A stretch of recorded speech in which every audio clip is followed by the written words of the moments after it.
are right at the beginning of the scriptural story. We're actually in the second story, the second creation story. The first one speaking about the great bounty and generosity of God creating all the goodness that is creation. And here we're finding an explanation for why work is hard, why labor is something we must do, why childbirth itself is described as very aptly labor, perhaps the hardest labor a person will ever go through. And as we read these stories, the question is, are they prescriptive or descriptive? And that's going to make a difference of how you hear them.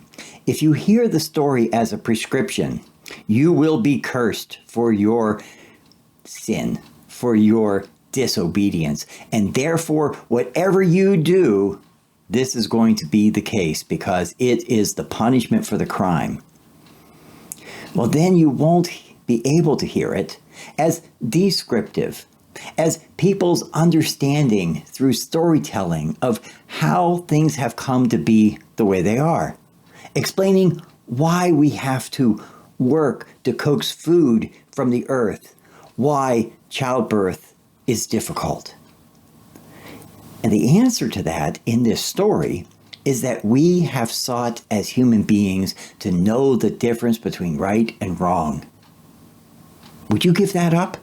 Is that a choice that you would make? That you don't want to know right and wrong? That you would rather just have everything handed to you and never struggle? Struggle names us. It always has. And this is a story describing that. But that doesn't mean that labor must then necessarily be difficult, be a curse, a burden.